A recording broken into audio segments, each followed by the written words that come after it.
ونعوذ بالله من شرور أنفسنا ومن سيئات أعمالنا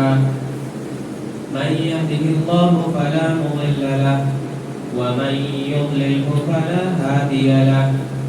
وأشهد أن لا إله إلا الله وحده لا شريك له وأشهد أن محمدا عبده ورسوله أما بعد فإن خير الحديث كتاب الله وخير الهدي هدي محمد صلى الله عليه وسلم وشر الأمور محدثاتها وكل محدثة بدعة وكل بدعة ضلالة وكل ضلالة في النار. فقد قال الله سبحانه وتعالى في كلامه المجيد: أعوذ بالله السميع العليم من الشيطان الرجيم من همزه ونفخه ونفثه. بسم الله الرحمن الرحيم. يا أيها الذين آمنوا اتقوا الله حق تقاته ولا تموتن إلا وأنتم مسلمون. يا أيها الناس اتقوا ربكم الذي خلقكم من نفس واحدة وخلق منها زوجها وبث منهما رجالا كثيرا ونساء واتقوا الله الذي تساءلون به والأرحام إن الله كان عليكم رقيبا. يا أيها الذين آمنوا اتقوا الله وقولوا قولا سديدا يصلح لكم أعمالكم ويغفر لكم ذنوبكم ومن يطع الله ورسوله فقد فاز فوزا عظيما. وقال: يحلفون بالله لكم ليرضوكم والله ورسوله أحق أن يرضوه إن كانوا مؤمنين.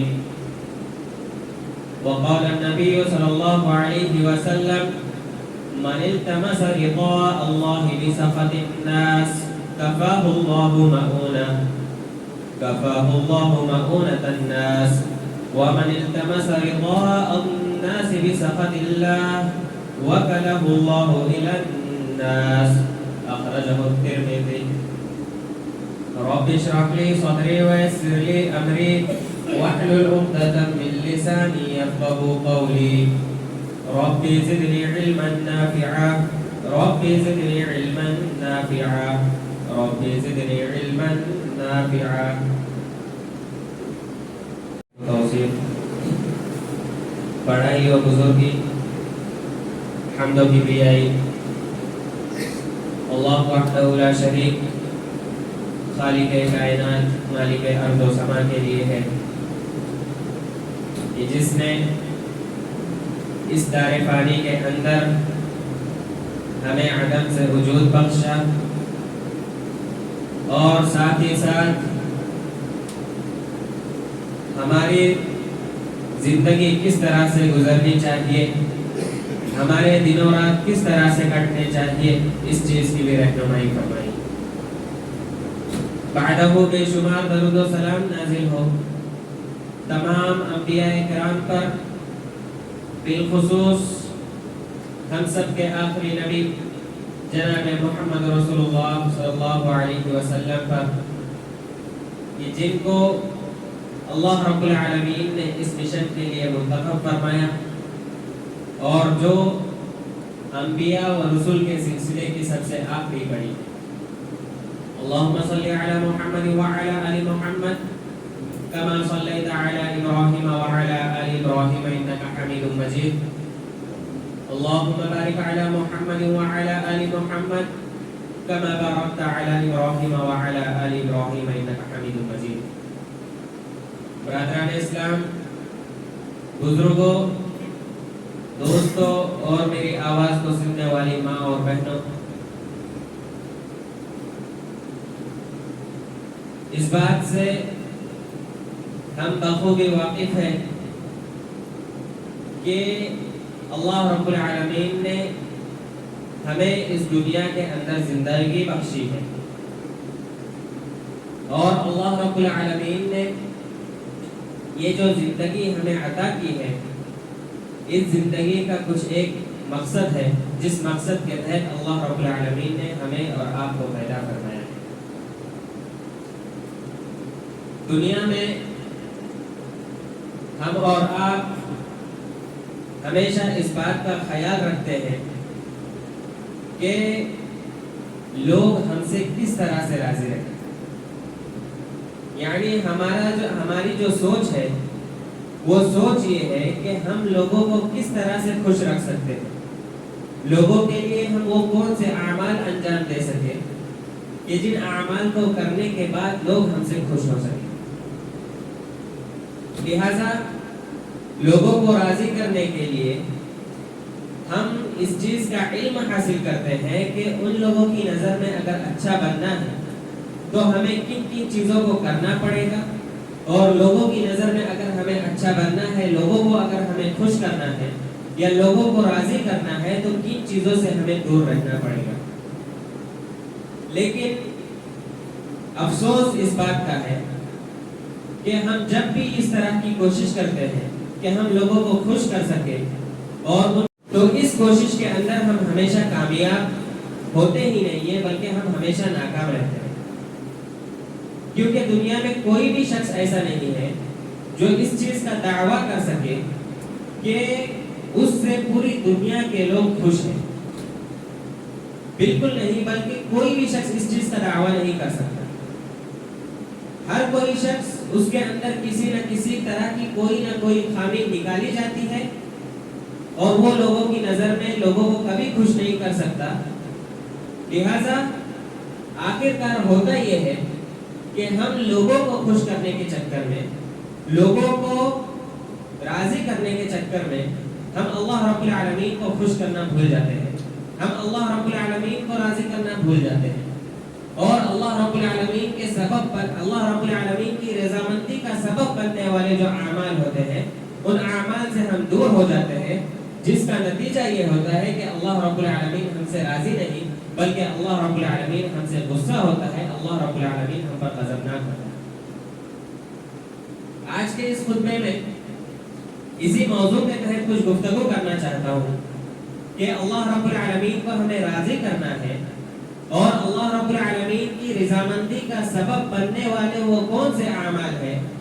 کہ جن کو ہم انجام دیں تو اللہ رب العالمین ہم سے خوش ہو سکے، اللہ رب العالمین ہم سے راضی ہو سکے۔ جیسا کہ میں نے کہا کہ ہم لوگوں کو خوش کرنے کے چکر میں، لوگوں کو راضی کرنے کے چکر میں ہم اللہ رب العالمین کو ناراض کر دیتے ہیں۔ اس کی میں کچھ مثال بیان کرنا چاہتا ہوں۔ مثال یہ ہے کہ جیسے ایک معاشرے کے اندر کئی افراد رہتے ہیں،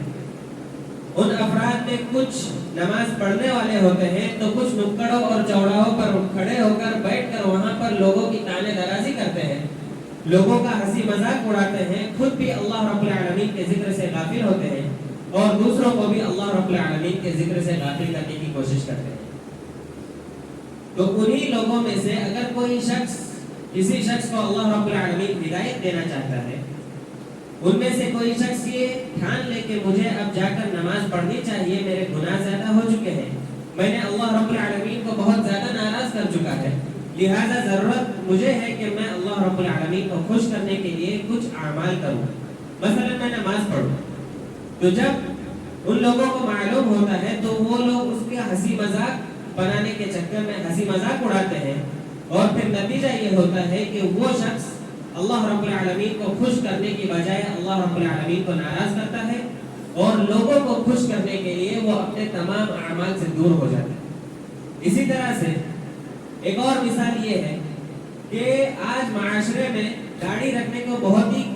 گھٹیا چیز سمجھی جاتی ہے کہ یہ مطلب اس چیز کو اچھا نہیں سمجھا جاتا ہے، اور بسا اوقات داڑھی رکھنے والوں کا مذاق اڑایا جاتا ہے۔ تو لوگوں کو خوش کرنے کے چکر میں ہم اپنی داڑھیوں کو چھلاتے ہیں، اپنی داڑھیوں کو مڑواتے ہیں، اور پھر اس کے ذریعے سے لوگ تو خوش ہو جاتے ہیں لیکن اللہ رب العالمین ناراض ہو جاتا ہے۔ حالانکہ ہونا یہ چاہیے کہ ہم اللہ رب العالمین کو خوش کریں، اللہ رب العالمین کی رضامندی کا سبب بننے والے وہ اعمال اور اسباب کو اختیار کریں، پھر چاہے لوگ ہمیں طعنہ دیں، ہمیں برا بھلا کہے یا لوگ ہم سے ناراض ہو، ہمیں اس چیز کی کوئی پرواہ نہیں ہونی چاہیے، بلکہ ہمیں اس چیز کی پرواہ ہونی چاہیے کہ ہم اللہ رب العالمین کو کس حساب سے خوش کریں۔ لوگ ناراض ہوئے ہو جائے، چل جائے گا، کیونکہ یہ جو زندگی ہے، یہ جو دنیا کی زندگی ہے، اللہ رب العالمین نے ہمیں ایک مقصد کے تحت عطا کی ہے، اور اس زندگی کا اصل مقصد یہ ہے کہ ہم ایسے اعمال کریں جس کے ذریعے سے اللہ رب العالمین کو خوش کر سکیں، نہ کہ لوگوں کو خوش کرنے کے لیے اللہ رب العالمین نے ہمیں پیدا کیا ہے۔ ہمارے معاشرے میں بہت سارے ایسے افراد ملیں گے کہ جن کو اللہ رب العالمین نے بہت ساری مال و دولت عطا کر دی، وہ اپنے مالوں کے ذریعے سے بالکل ہماری طرح کھانا پینا کھاتے ہیں، ہماری طرح ایک انسان ہے، وہ کھاتے بھی ہیں، پیتے بھی ہیں،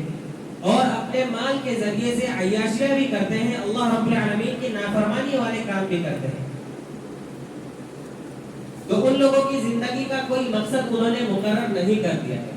لیکن وہیں پر ایک مومن کی مثال لے لیجئے کہ ایک مومن اور ایک موحد شخص، گرچہ اللہ رب العالمین نے اسے تھوڑا دیا ہو یا زیادہ دیا ہو، وہ بھی کھاتا ہے، وہ بھی پیتا ہے، اللہ رب العالمین کے راستے میں خرچ بھی کرتا ہے، لیکن وہ اپنے مال کے ذریعے سے وہ اعمال کا ارتکاب نہیں کرتا جن اعمال کے ارتکاب سے اللہ رب العالمین نے یا آپ صلی اللہ علیہ وسلم نے منع کیا۔ تو گویا کہ معلوم ہوتا ہے کہ ایک مومن کی زندگی میں، ایک موحد کی زندگی کا ایک مقصد ہے، اور ایک غیر موحد، غیر مومن کی زندگی کا کوئی مقصد اس نے مقرر نہیں کیا ہے۔ اللہ رب العالمین نے اسی مقصد کو سورہ زاریات کے اندر کچھ یوں بیان فرمایا۔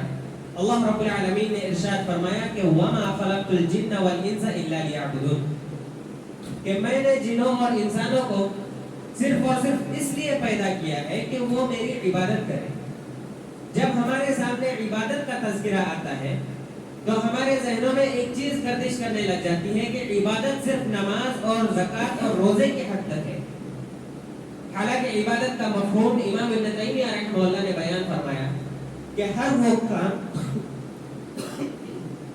امام ابن تیمیہ رحمہ اللہ فرماتے ہیں کہ ہر وہ کام، ہر وہ عمل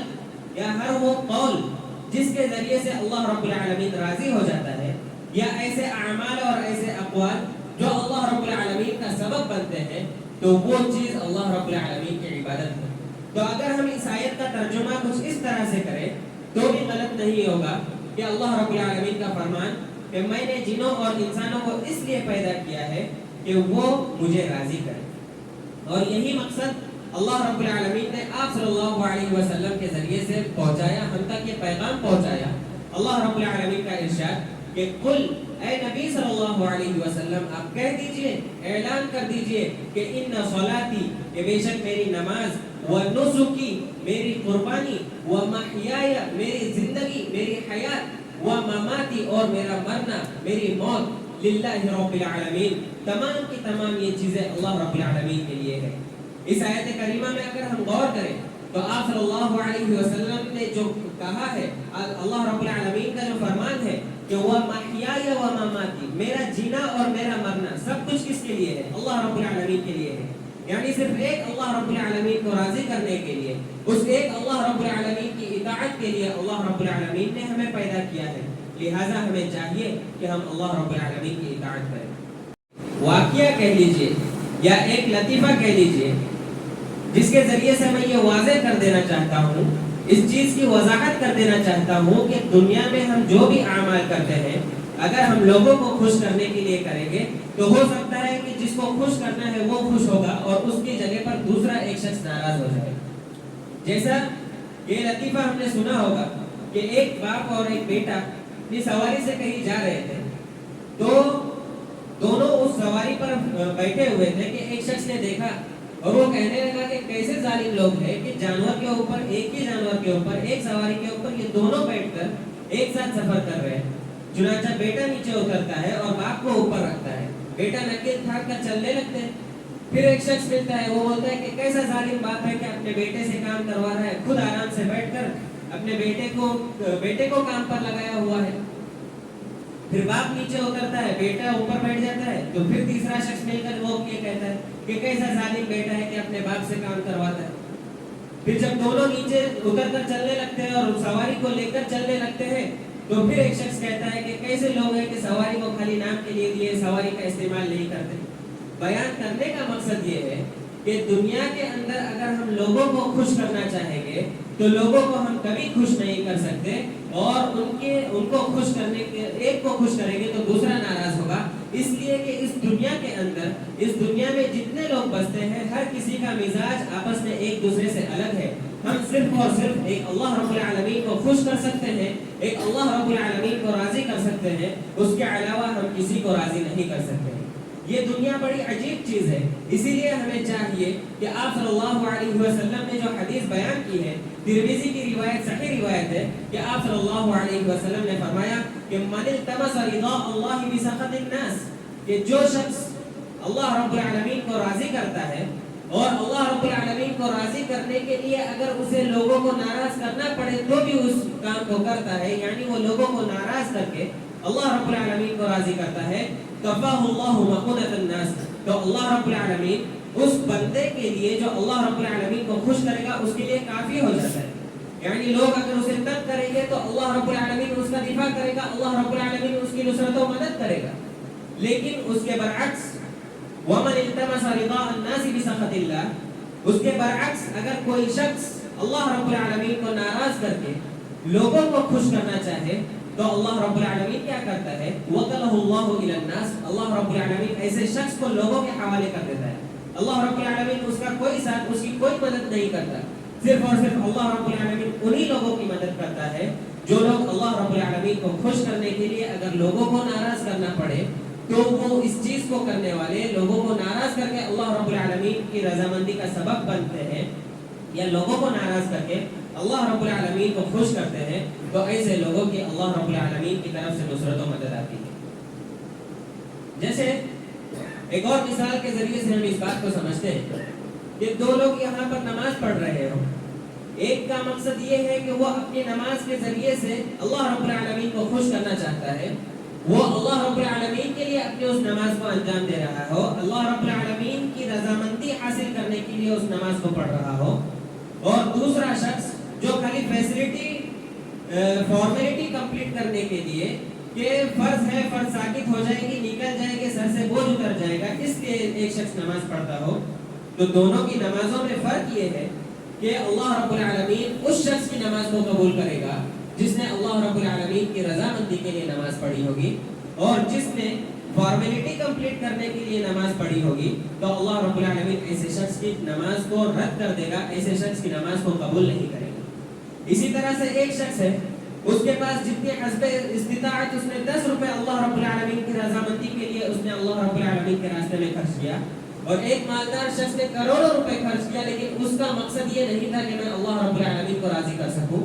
تو اللہ رب العالمین کے نزدیک اس شخص کا تحفہ قبول ہے۔ اللہ رب العالمین کے نزدیک وہ 10 روپے جس نے خرچ کیا ہے، اللہ رب العالمین اس کی جو بساط کے مطابق اس نے خرچ کیا ہے اس کو اللہ رب العالمین قبول کرے گا، اور جس نے اس سے زیادہ خرچ کیا ہے اللہ رب العالمین اس کے اس کو قبول نہیں کرے گا۔ تو گویا کہ معلوم ہوتا ہے کہ اللہ رب العالمین کو خوش کرنا ہماری زندگی کا اصل اور بنیادی سبب ہے۔